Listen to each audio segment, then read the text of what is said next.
Bonjour et bienvenue dans ce point bourse du 5 juin 2023. Je rappelle que les informations et analyses données sur cette chaîne sont données à être indicatifs et ne peuvent pas être considérées comme un conseil en investissement. L'investissement en bourse est risqué et vous êtes responsable de tous les investissements que vous faites. Alors le CAC aujourd'hui qui perd quasiment 1%, on le voit ici sur ce graphique, hein, qui reste dans ces zones de travail pour l'instant, mais toujours dans une optique de correction. On l'a vu ici avec le plus haut fin avril.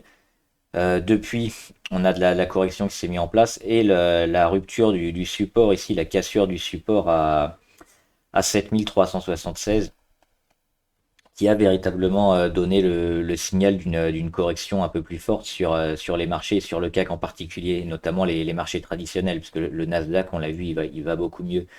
On passe aussi sous cette oblique du biseau. Alors il y en a deux des biseaux, on peut éventuellement en faire un avec ce point d'impact là. Moi j'ai préféré le prendre sur les plus bas. On peut rapidement le montrer, hein, ça ferait. Hop. Ça fait qu'on est toujours dans une sorte de biseau si on le tient, celui-là, mais le véritable point pivot, le point le plus marquant, c'est celui-là, c'est le support fixe qui a été lâché, qui lance une séquence de correction probablement ici, hein, sur les 6855 à venir. Alors on avait vu dernièrement les grosses pondérations du CAC, hein, notamment le luxe. Et aujourd'hui, bah, c'est le luxe, hein, encore qui corrige et qui fait un peu tomber le CAC. On va le voir, hop, ici. Alors, qu'est-ce qui est vert? Carrefour, bah, comme souvent, hein, quand c'est un secteur plus défensif, quand tout va mal, c'est les secteurs défensifs comme Carrefour, Orange, sont plutôt dans le vert. Ah bah, Orange aussi, voilà, 1,71. Et la plupart des actions du CAC, hein, sont dans le rouge. On a plus des trois quarts du CAC dans le rouge. Et qu'est-ce qui emporte le CAC? On le voit, le luxe ici avec LVMH, Hermès, moins 2%. Et on l'avait vu, on va le revoir après, Hermès, hein, c'est une valeur. On va le voir tout de suite.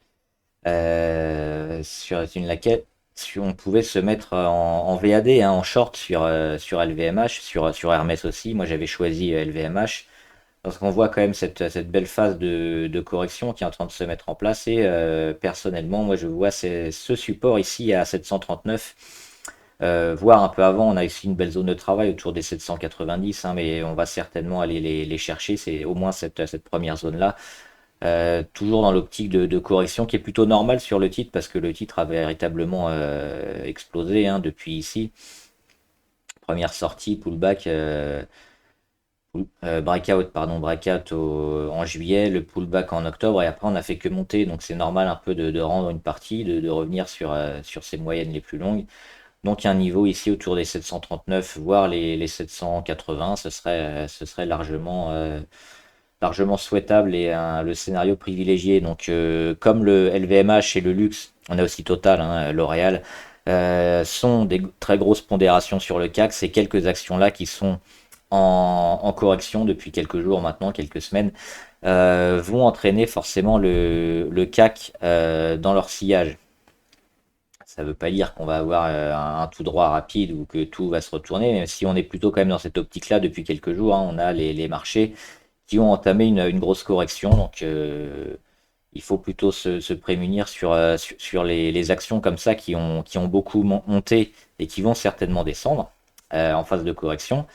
Mais il y a aussi d'autres actions qui sont plutôt intéressantes. On les a vues, on va le revoir rapidement. Donc là, le CAC, on l'a vu avec LVMH, on a Pernod Ricard. C'est un peu la même chose. Ils ont déjà atteint ici leur premier objectif, hein, à 199. Pernod Ricard, on le voit, hop, aujourd'hui. Et la phase de correction, hein, qui va certainement se continuer encore quelques jours avant d'avoir une nouvelle tendance. On va faire quoi? On va certainement zigzaguer dans cette zone-là. On va peut-être même la casser et puis la réintégrer, hein. Ça va durer quand même certainement tout le mois de juin. Et il faudra voir à la fin juin, début juillet, donc cet été, ce que nous donnent un peu les marchés, parce qu'aujourd'hui on a eu les PMI notamment aux États-Unis et c'était assez négatif, hein. On était sous les 50, la plupart c'est les services, donc le secteur tertiaire, qui va pas très bien. Sinon cette semaine on n'a pas trop de gros chiffres, hein, au niveau macroéconomique. On aura Notamment, donc on a eu les PMI aujourd'hui. Et après, cette semaine, on a quasiment rien. On aura jeudi 14h30, inscription hebdomadaire au chômage aux États-Unis, mais c'est quasiment tout. Donc on risque d'avoir une semaine assez faible en volume et les données d'aujourd'hui sont probablement les plus importantes de la semaine. Et donc ce qui a bien marché rapidement, Orange, bah, comme d'habitude, hein, on le répète, quand le marché est tout rouge, on a généralement les secteurs défensifs qui marchent bien. C'est souvent Orange, c'est souvent Carrefour. Alors là, on va faire Orange. Il y a eu du dividende aujourd'hui. Et on est revenu sur le petit support ici à 10,75. Mais on voit Orange, hein, toujours très très bien orienté. Et au-dessus d'une belle zone de travail ici sur les 10,36. Donc Orange éventuellement à privilégier, hein, parmi les actions si le marché est en train de se retourner. Plutôt aller sur les défensives ou d'autres actions qu'on a vues ces derniers jours. Et on va en reparler très rapidement avec notamment. Alors, hop, hop, hop. Alors oui, avant, on va juste faire une nouvelle action. Berkshire Hathaway. Alors là, c'est la B, hein. La B, elle vaut pas très cher, elle vaut 300 euros. On va faire la A rapidement pour que vous compreniez. Elle est là, Berkshire Hathaway A. Donc là, c'est une action pour les très gros portefeuilles, hein, parce qu'on est quasiment à 500 000 euros, 500 000 dollars. Et ce qu'on peut voir, c'est ici, c'est les volumes. Regardez, on dézoome, on voit encore mieux. C'est les volumes qui sont croissants, hein, depuis quelques semaines, quelques mois. Alors pourquoi? C'est parce qu'il y a eu un rachat d'actions, hein, sur Berkshire Hathaway et c'est plutôt une bonne chose, hein, quand l'entreprise procède comme ça à un rachat d'actions. Donc elle l'a fait sur son action principale, hein, la A, celle qui vaut 500 000 et qui a priori n'aura jamais de split, hein, c'est ce qu'il avait dit. Contrairement à la B qui est plus pour les petits portefeuilles, les petits investisseurs. Ça c'est plus pour les très gros portefeuilles, évidemment, à 500 000 euros l'action, 500 000 dollars. Donc voilà, Berkshire Hathaway, gros volume, rachat d'actions plutôt positif. Et regardez, 487 000, on casse, on revient dessus, on accumule. La tendance est plutôt positive, entre neutre et à la hausse. Donc oui, c'est plutôt un bon moment pour Berkshire Hathaway. Alors on va revenir sur la B, hein, parce que j'imagine que vous n'êtes pas beaucoup à investir 500 000 sur une seule action. Alors Berkshire Hathaway, elle est là. Donc là, la B, c'est quasiment le même graphique, évidemment, mais avec les prix qui sont différents. Donc là, on est à 330 environ et on le voit ici, on casse le support, on revient dessus, on accumule. C'est peut-être une action intéressante à prendre dès maintenant, hein, Berkshire Hathaway, pour la suite de l'été. En tout cas, on va la suivre et je vais peut-être rentrer dessus aussi. Pour l'instant, je ne suis pas encore rentré, mais c'est une action que je surveille et qui me semble intéressante. Coca-Cola, on en parlait, et ben ils ont cassé. Je crois qu'on en avait déjà parlé vendredi, hein, quand ils ont cassé fortement.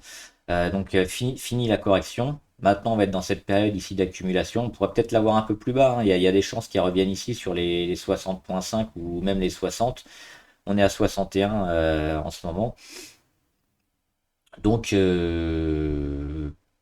on est dans la fenêtre d'achat a priori, hein, sur Coca-Cola qui devrait repartir. Elle est plutôt intéressante, cette action, et il y a pas vraiment de gros nuages à l'horizon pour Coca-Cola. Donc malgré, on le voit, il y a une grosse journée ici. Ça correspond à quoi? Bah, ça correspond au plus bas. C'est le plus bas, hein. Hop, gros volume, c'est racheté sur support. Donc ça, c'est très positif quand on a comme ça un pic de volume énorme sur le plus bas et puis la réaction le lendemain. Il y a peu de chances qu'on aille plus bas. Alors, il y a toujours une chance, c'est pas 100%, mais cette config est plutôt positive pour le titre. Donc Coca-Cola, c'est pareil, c'est à suivre. À Eramet, on en a parlé souvent, j'en avais parlé sur ma page également. Moi, j'étais rentré avant les dividendes, donc le prix d'achat ici, j'ai récupéré en plus les dividendes, donc je l'avais pris ici, hein, autour des 85. Qu'est-ce qu'elle a fait après? Elle rebondit sur support, elle vient tester l'oblique, elle casse l'oblique, elle est au-dessus de tout. Donc Eramet, on en avait parlé, c'était une action super intéressante à prendre ici dans cette zone, hein, autour du support. Là, elle est en train de partir. Alors ça peut partir tout droit ou éventuellement revenir un peu tester l'oblique et repartir après, mais on sera quand même dans un scénario plutôt positif sur Eramet, d'autant que les marchés ont un peu de mal, donc tout ce qui est un peu métaux précieux, comme c'est le cas d'Eramet, sera plutôt recherché, je pense, donc c'est une valeur aussi probablement à garder.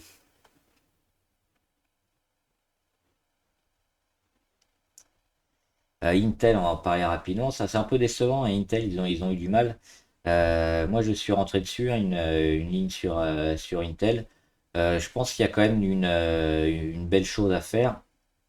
Et bah, malgré les quelques journées négatives, là, on voit que ça explose pas non plus, hein. Ça met toujours 1 ou 2%, rarement 3. Là, on est déjà à 2,8, mais ça s'écroule pas sur le titre et tout ce qui est un peu technologique et intelligence artificielle, même si Intel, hein, j'en ai parlé, c'est pas vraiment son fonds de commerce propre, ça risque de bien marcher ces prochains mois. Donc oui, Intel, on surveille, hein, les 30, 30,8 qui a été testé, cassé, retesté une nouvelle fois. Ça va certainement travailler à ce niveau-là. Et puis, on a un beau retournement à venir. Alors, c'est un retournement qui va mettre des mois, hein. On va pas être à 50 fin juillet. Il y a peu de chances. Donc, on va retravailler. Mais fin juillet, on sera certainement plus haut que le cours actuel. Donc, à surveiller également. Mais on est plutôt positif quand on voit ces zones de support ici qui sont constamment rachetées et rachetées plus haut par la suite. LVMH short, on en avait parlé. Il y en a une autre, hein, qui est en short qu'on va voir rapidement si je la trouve. Ah, il y avait Sartorius avant. Hop là. Sartorius. Euh, fin d'hémorragie sur Sartorius, hein, qui assure fin de correction. C'était vendredi dernier avec ce beau chandelier à plus 4, 4,62. Et aujourd'hui, on tient. Donc, pareil, hein, comme souvent, qu'est-ce qu'on fait? Une fois qu'on a cassé, on peut passer quelques jours à revenir tester l'oblique un peu. C'est une zone d'accumulation, un peu un pullback. Ou alors repartir directement, mais on va avoir quelques jours où on va être dans la fenêtre probablement d'achat. Donc si ça part très fort, bah, c'est maintenant. Et puis si ça tergiverse un peu pendant quelques jours, on aura un prix qui sera un peu meilleur autour des 252 environ. Donc Sartorius, plutôt intéressant, mais toujours dans une optique prudente. Pourquoi? Parce qu'on voit sur Sartorius, on a cassé des supports majeurs, des supports importants et que la tendance est à la baisse. Donc sur ce genre de titre qui signifie quand même une fin de correction, on met pas une très grosse ligne parce que la tendance est contre nous. Donc attention, même si à court terme on est plutôt positif. Serge Ferrari, bah, elle a fait le scénario qu'on avait dit, hein, c'est-à-dire après le breakout, le pullback, c'était le lendemain. Elle l'a fait directement le lendemain. Elle est revenue tester ici l'oblique et puis la zone ici à 13,7. Et elle est repartie depuis, elle repart gentiment. Moi j'avais prévu qu'elle mette quelques jours pour le faire. Elle l'a fait en une séance, mais c'est plutôt très bien. C'est plutôt ce qui était attendu et c'est positif aussi pour la suite. Bah, t'es un gagnant, Serge.